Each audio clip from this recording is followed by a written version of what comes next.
So I had no idea that this Audi Q3 has launch control. Wasn't really expecting a Q3 to have launch control. You throw this into dynamic mode, you turn traction off, you put this into drive, hold the brake down, floor it, launch control activated.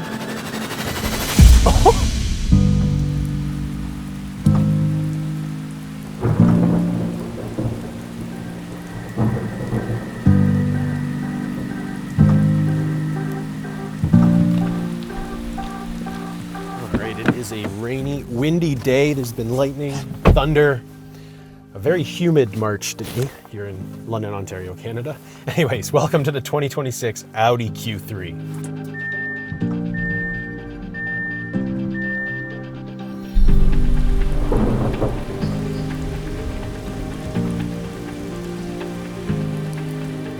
Okay, so third generation of the Audi Q3, fully redesigned. We've got two trims in Canada, the Progressive and this Technic. In the US, you just have one trim, and that makes it really simple for picking your Audi Q3. One powertrain option, a 2-liter 4-cylinder that's turbocharged. It makes 255 horsepower and 277 pound-feet of torque. And that is 27 more horsepower versus the last Audi Q3. This actually puts it to the top of its class now. They also switched from an 8-speed automatic to a 7-speed S-Tronic dual-clutch automatic, so it feels sharper when you're driving around. In Europe, you have a variety of powertrains. You've got a diesel, you've got the turbo 4-cylinder, you've got a hybrid, and then you have a 1.5-liter as well, and I believe you get front-wheel drive. No more front-wheel drive here in Canada or the US. In Canada, the Q3 starts at about $55,000 in that Progressive model, and then about $43,000 in the US. The Q3's actually grown a bit too. It's slightly longer, just a little bit wider, and just a little bit taller. But it still tows 1,500 pounds and it still takes regular fuel. For a car like this, that's actually really nice that you don't have to worry about putting premium in it. So this may be a quicker video than usual. I'm just spending the afternoon with this all-new Audi Q3, and that's all thanks to Audi London here in London, Ontario, Canada. If you live in southwestern Ontario and you're looking for an Audi Q3, make sure to check out audilondon.com. So let's start with the interior space on the Audi Q3 because this is pretty cool. We've got open pore wood, we've got suede, and then a interesting material along the door panels that is squishy. It is not hard plastic, which is nice. You also have suede underneath, right by the door handle. Yeah, material-wise, it feels pretty good. We've got a big 12.3-inch infotainment screen and then an 11.9-inch screen for the driver's display. This screen works really well. It doesn't lag. It's not glitchy at all. It's been working great while I've been using it at least. You've got wireless Apple CarPlay, you've got wireless Android Auto. Now, if you've been watching this channel for a little bit, you know I love physical controls. We do still have physical controls for drive select or for traction off or for auto start stop, emergency, and then the 360 camera. The quality on the camera itself, not spectacular, but it's cool that we have all these different angles. But anyways, where I was going with the physical control thing is that all your HVAC controls are done on the screen. But it is fixed, so it's always here. You don't have to worry about it vanishing, which is nice. You do have to press in here for fan speed and then press up. So that may be a bit of a knock from me. However, this does run OpenAI ChatGPT, and the voice commands work really well. So here, hey Audi, can you turn my heated steering wheel on? I am turning on the steering wheel heating. Immediately worked. That's great. There are 3 increments of heated steering wheel, by the way. Let's try something else. How can I help you? Can you change my drive mode to comfort? I am switching the Audi Drive Select mode to comfort. That's pretty cool. Anyways, let's move on here. Lots of different things you can do on this screen. We've got our Audi Drive Select, so balance, dynamic, comfort, off-road.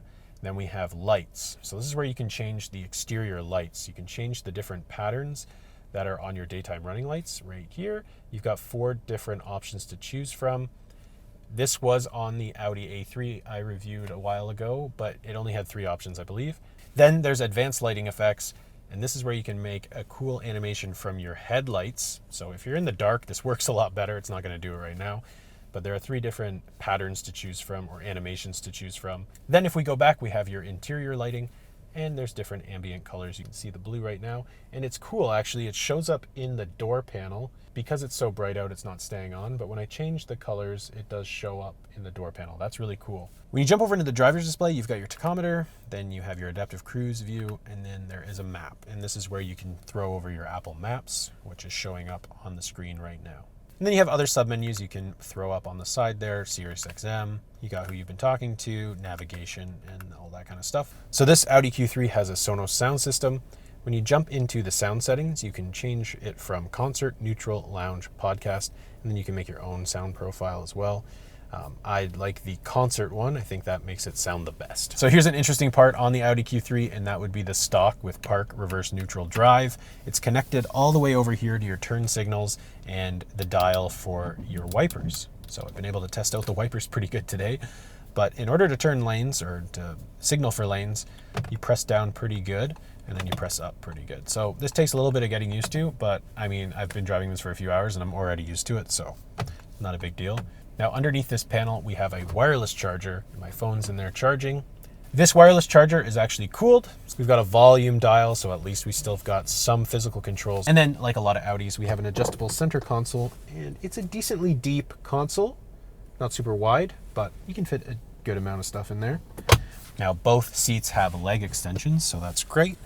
And you have memory seats and a button for your rear tailgate right at the bottom of the door here. Obviously, if I have to knock anything in here, the piano black in the center console. This is a big thing with Volkswagens, Audis, Porsches. They all love piano black, but anyways, I guess you can't escape it in this brand. So, backseat of the Audi Q3. This is how much legroom I have. I'm 5'10". If I lean back a bit, my legs definitely start to get closer. But if I'm sitting kind of normal, I've got a good amount of legroom for someone at 5'10". I'm not touching the ceiling, so that's key. And then we have this panoramic roof, which is nice. It's not a huge panoramic roof, but it is good enough to make me not feel claustrophobic back here. We've got 2 USB-Cs, we've got 2 vents, and it tells us what our temperature is. And then we've got 2 cup holders as well. Yeah, it's pretty standard back here. Nothing that's gonna blow your mind. We've got some netting for storage. And we do have haptic touch lights, so you just touch them like this, and they come on and off. And then the passenger doors have suede, which is nice. There is more hard plastic for sure. And then you've got your Sonos logo on your speaker grill. Yeah, that's about it.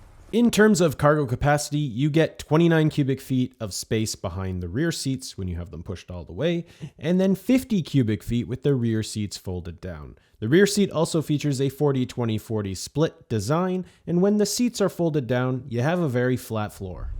All right, a little bit of a break in the rain right now, so let's take a look at the exterior on this Nevera Blue Audi Q3. I don't know what the weather's about to do here. It keeps pouring and then stopping and then raining. Anyways, I think it looks a lot more substantial than the previous generation. Very aggressive front end, looks good. You've got this split daytime running light, split headlight design, which a lot of brands are doing. If we move over to that blacked out grille, you'll notice we don't have chrome or silver Audi rings anymore, just a flat black and gray, and I don't mind it. It doesn't stand out too much, but it doesn't look bad. You've got 20-inch rims at the front. They're like a 5-spoke design, not blacked out, which is refreshing. I like the rims. You can see the S-Line badging at the side. You've got blacked out mirrors and then blacked out trim and roof rails. And what I like is nothing weird going on with the door handles, just normal door handles. And the door sounds very solid. All right, now at the rear of the Audi Q3, still looks pretty good. Let's just hope one of these trees doesn't fall down on the car. Anyways, we've got a big LED light bar, and the taillights will do an animation as well. Then you have a glowing red Audi logo, and overall a nice design. You can hardly see the Q3 badge there because it's blacked out, but over on the right you do have a Quattro badge and a sort of diffuser design, just no tailpipes. Okay, so it's that time in the video where we look at your design approval. And, well, between Instagram and YouTube, we got 609 votes. And only 54% of you approve of the design on this Q3. Really caught me off guard. I think it looks pretty good. I think it looks better than the previous one for sure. So, always entertaining to get these votes in. Just do this for fun, obviously. If you want to vote in the future, just follow me on Instagram or subscribe here on YouTube. If you want to know what I'm sitting in right now, this is a very interesting interior space. Very interesting. This is the 2026 Volvo EX30 Cross Country. Insanely fast little SUV. and unfortunately just discontinued in the US. Still available here in Canada and will still be available in Europe, but it was interesting that that announcement came the week I got this car. Anyways, let's get back to the Audi Q3 and see how it drives. So I had no idea that this Audi Q3 has launch control. Wasn't really expecting a Q3 to have launch control. Maybe an SQ3 or an RSQ3, but a Q3? Anyways, you throw this into dynamic mode, you turn traction off, you put this into drive, hold the brake down, floor it, launch control activated. Oh, that's actually pretty good. That actually takes off pretty good. I was not expecting it to be that fast. The seatbelt pulls you in too.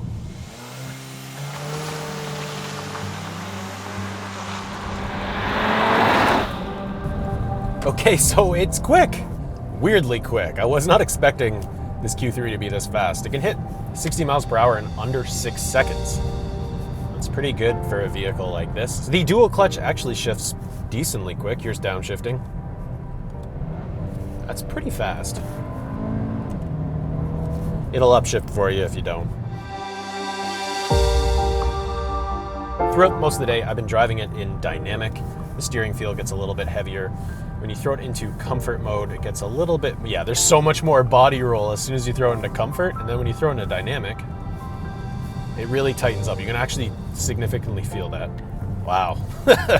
I don't always notice such a big difference between drive modes, but this one I really noticed it.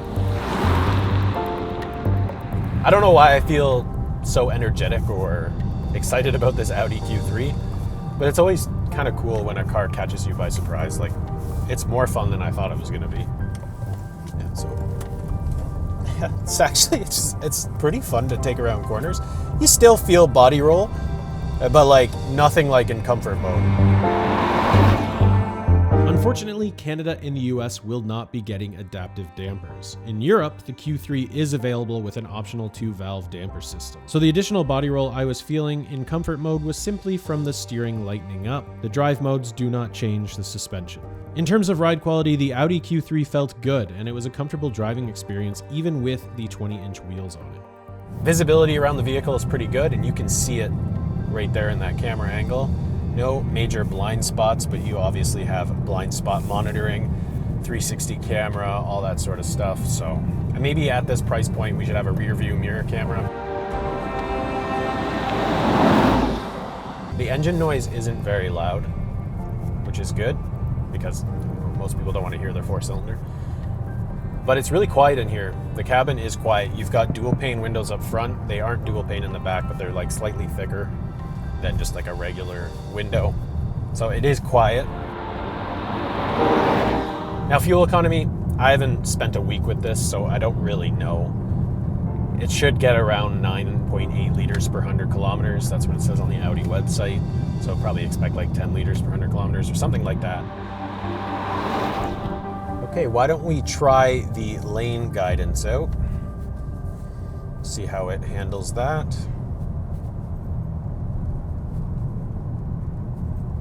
Seems pretty good, honestly. It seems a lot more confident than that Subaru I was in last week. Yeah, that's pretty good.